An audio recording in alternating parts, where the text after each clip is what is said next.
Be strong.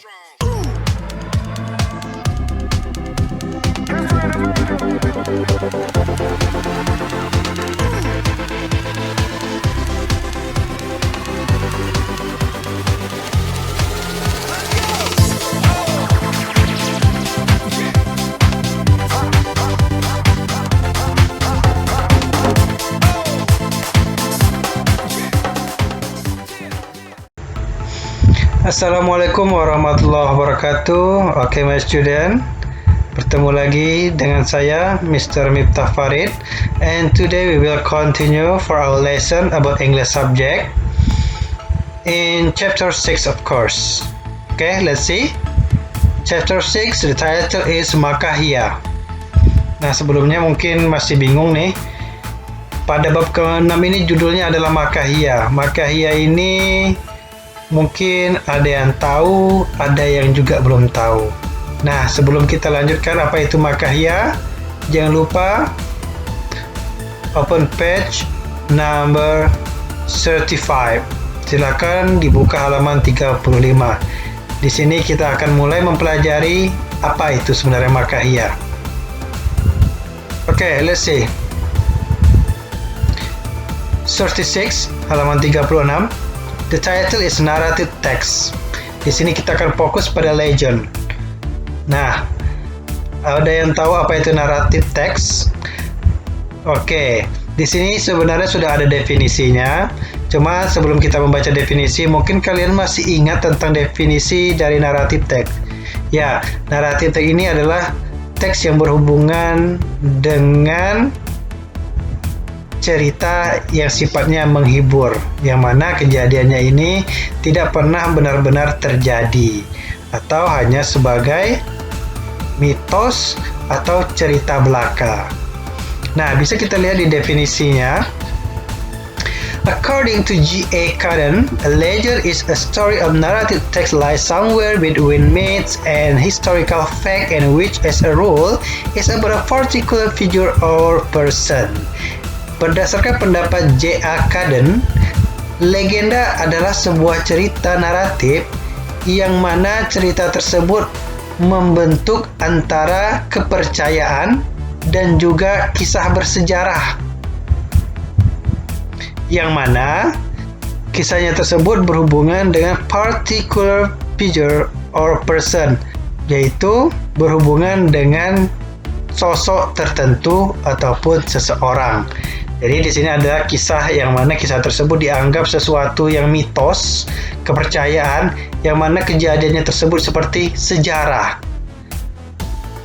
Dan dia juga akan fokus pada cerita seseorang atau orang-orang tertentu. Nah, traditionally, a legend is a narrative that focus on a historical or geographical specific figure. Jadi pada tradisionalnya, secara tradisional, legenda adalah suatu kisah naratif yang mana terfokus pada sejarah ataupun suatu wilayah yang memiliki tokoh-tokoh spesifik tertentu. And describe his exploit. Dan di situ juga akan menggambarkan kisah yang terkenal di sana. Lalu yang kedua, social function of legend atau fungsi sosial dalam membuat legenda. Nah, apa itu fungsinya? The social function of a legend is to present the story of human action. Jadi fungsi sosial legenda adalah untuk mempersembahkan kisah dari tindakan manusia in such a way that they are perceived by the audience to be true. Yang mana jalannya tersebut akan membuat pendengar percaya bahwa kejadian tersebut adalah suatu kebenaran. Nah, jadi itu adalah fungsi dari cerita legenda, untuk membuat seseorang percaya bahwa tindakan-tindakan atau kejadian tersebut benar adanya atau pernah terjadi. Action are presented as if they have taken place with human history. Nah, kejadian-kejadian tersebut juga akan mempersembahkan tempat kejadiannya di mana kisah tersebut terjadi. For these audiences, a legend has to include happenings that are not outside the realm or possibility, but it may include miracles. Jadi kisahnya juga mengandung sesuatu yang di luar akal sehat, yang sebenarnya tidak mungkin terjadi, dan juga di dalam cerita tersebut banyak sekali mengandung keajaiban, miracles. Jadi seperti itu ya. Yang pertama kita tahu dulu definisi naratif adalah sebuah kisah yang mana kisah tersebut mengandung dua unsur, yaitu mitos dan juga sejarah, yang mana dia fokus pada tokoh-tokoh tertentu, yang mana sebenarnya kejadiannya tersebut mungkin bukan fakta atau tidak pernah terjadi. Fungsi sosialnya secara singkatnya, fungsinya adalah untuk membuat orang percaya bahwa kejadian tersebut benar adanya. Jadi ingat ya, kalau seandainya kalian percaya bahwa itu memang benar-benar terjadi, maka legenda tersebut sukses. Nah, di dalam cerita legenda kita akan bertemu dengan reported speech, baik dalam bentuk direct ataupun indirect speech. Direct speech adalah perkataan langsung oleh seseorang, sedangkan indirect speech adalah perkataan tidak langsung oleh seseorang. Maksudnya apa? Kalau direct, orang tersebut langsung berbicara, sedangkan indirect speech adalah orang lain yang menceritakan apa yang sudah dia dengar. Contoh, Mr. berkata, Mr. lapar. Itu adalah direct speech. Mr. bilang, Mr. lapar. Bagaimana contoh dari indirect speech-nya? Misalnya kalian mendengar, Mr. tadi berkata bahwa dia lapar. Nah, itu namanya indirect speech. Perkataan tersebut memang dari Mr., cuma telah disampaikan oleh orang lain. Ingat ya, itu adalah indirect dan direct speech. Jangan sampai salah. Nah, apabila direct speech-nya dalam bentuk present simple, maka indirect speech-nya harus berbentuk dalam bentuk past tense. Mengapa? Karena direct speech ini dia berkata langsung, sedangkan indirect speech dia kan sudah berlalu. Artinya yang didengar itu sudah lewat, makanya dia menggunakan tense simple past. Jangan lupa ya, ingat, apabila direct speech dia dalam bentuk present, maka indirect dia harus dalam bentuk past. Di sini contohnya, she said it's cool. Dia berkata itu keren. Berubah menjadi she said it was cool. Dia berkata bahwa itu keren. Nah, ingat ya, ini namanya direct speech, sedangkan ini adalah indirect speech. Bisa kalian lihat di sini, it was. Di sini awalnya adalah it is, menjadi it was. It is adalah present, it was adalah past tense. Apabila tensesnya menggunakan present continuous, dia berubah menjadi past continuous. Contohnya, she said, I'm teaching English course. Dia berkata, saya sedang mengajar pelajaran bahasa Inggris. Berubah menjadi, she said she was teaching English course. Dia berkata bahwa dia sedang mengajar bahasa Inggris pada saat itu. Lalu ada lagi dalam bentuk present perfect, berubah menjadi past perfect. She said, I have been on the web since 1999. Dia perempuan berkata, dia sudah berada di jaringan tersebut sejak tahun 1999. Nah, berubah menjadi, she said she had been on the web since 1999. Dan yang terakhir, apabila dia dalam bentuk present perfect continuous, berubah menjadi past perfect continuous. She said, I have been learning English for 7 years. Dia berkata dia sudah belajar bahasa Inggris selama 7 tahun. Berubah menjadi, she said she had been learning English for 7 years. Dia berkata bahwa dia sudah belajar bahasa Inggris selama 7 tahun. Nah, itulah contoh dari direct dan juga indirect speech. Direct adalah perkataan langsung, indirect adalah perkataan tidak langsung. Expression of time is reported on a different day. Jadi ada penggunaan waktu yang harus kalian ingat. Apabila dia dalam bentuk direct seperti ini, maka apabila dalam bentuk direct dia seperti ini. Nah, bagaimana contohnya? Apabila direct yang menggunakan this, maka indirectnya berubah menjadi did tersebut. Apabila dia menggunakan today, maka berubah menjadi yesterday pada indirectnya. Apabila ada bertemu kata days, maka berubah menjadi those, now, then, a week ago, a week before, last weekend, the weekend before last, atau the previous weekend, here menjadi there, next menjadi the following, tomorrow menjadi the next or following day. Jadi ingat ya, ini adalah perubahan penggunaan waktunya. Apabila di sini yang kalian lihat, ini semuanya dalam bentuk direct, maka yang di sebelahnya ini adalah perubahannya apabila dia terletak sebagai indirect.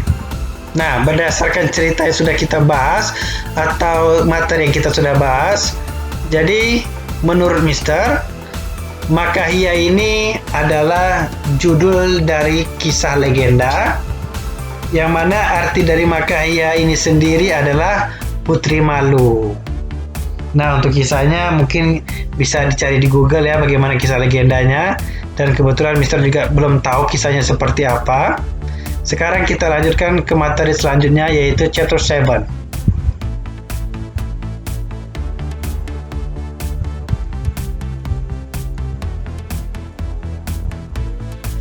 Chapter 7, The Legend of Bromo Mountain. Legenda dari Gunung Bromo. Bab 7, silakan dibuka halaman 41 ya. Sekarang let's continue for 42, halaman 42, language feature of legend. Jadi penggunaan bahasa yang biasanya kita temukan dalam membuat kalimat legenda atau cerita legenda. Nah, dalam naratif teks legenda has some language feature as its characteristic. Dalam teks naratif, ada penggunaan beberapa bahasa yang umumnya menjadi karakteristik dari cerita legenda. Perhatikan, pay attention to the point below carefully. Perhatikan poin-poin yang ada di bawah secara hati-hati. Yang pertama, tenses yang digunakan adalah past tense. Ingat, past tense. Past tense adalah tenses yang menceritakan kejadian yang sudah berlalu. Lalu, legenda text can use all kind of past tense, such as simple past tense, past continuous tense, and past perfect tense. Jadi, di dalam cerita legenda, itu banyak sekali penggunaan jenis-jenis tenses, mulai dari past tense, past continuous tense, past perfect tense. Jadi, ada semuanya di dalam cerita naratif. Lalu, penggunaan adverb of time. Di dalam cerita naratif juga terdapat kata keterangan waktu. Contohnya, once upon a time, there was, one day, dan lain sebagainya. Lalu juga terdapat adverb, kata keterangan yang menunjukkan kegiatan. Contoh, before, sebelumnya, he killed the king and took his position as the king. Dia membunuh raja tersebut dan mengambil posisi sebagai raja tersebut. Yang mana yang merupakan adverb, yaitu yang ini. Ini semuanya dinamakan dengan kata keterangan yang mengandung kata kerja. Jadi di sini terdapat suatu aksi atau tindakan oleh seseorang, yang mana aksi ini hanya dianggap sebagai keterangan. Oke, lanjut. Using temporal conjunction. Temporal conjunction ini adalah kata penghubung waktu, seperti penggunaan kayak as soon as, first, at once, before, finally, now, dan lain sebagainya. Jadi dia seperti menghubungkan sesuatu yang berhubungan dengan waktu. Lalu terdapat direct speech. Direct speech tadi sudah dibahas, yaitu kata yang langsung diucapkan oleh seseorang. Lalu ada lagi using specific noun as a pronoun of person, animal in the story. Nah, di sini juga menggunakan kata benda spesifik yang mengarah sebagai kata ganti seseorang, baik orang, hewan dalam cerita tersebut. Contohnya seperti the king, raja tersebut, the prime minister, perdana menteri, dan lain sebagainya. Nah, ini sebenarnya ada tugas. Judulnya adalah Legenda dari Gunung Bromo. Jadi tugasnya di sini ada 5. Cara menjawabnya adalah Silakan kalian translate kisah dari legenda of Bromo Mountain ini di dalam buku latihan kalian atau selembar kertas juga tidak apa-apa. Jadi tolong kalian tulis artinya saja langsung ya. Ingat, tugasnya adalah langsung menulis arti cerita dari legenda of Bromo Mountain. Setelah kalian selesai mengartikan ceritanya, langsung saja kalian jawab pertanyaan nomor 1 sampai dengan nomor 5. Jadi tugas pertama, langsung translate kisah Gunung Bromo. Setelah kalian selesai mentranslate-nya, nomor 2 tugas kalian adalah langsung jawab pertanyaan nomor 1 sampai dengan nomor 5. Ingat ya, langsung saja dijawab pertanyaan nomor 1 sampai dengan nomor 5. Dan harap jangan sampai salah lagi untuk mengerjakan tugasnya. Tugasnya sudah Mister jelaskan bagaimana cara menjawabnya. Tolong dikerjakan sesuai dengan arahan Mister. Oke? I think it's all for today. I'm so sorry for my weaknesses. And finally, I say Assalamualaikum warahmatullahi wabarakatuh. Hey guys, jangan lupa subscribe ya.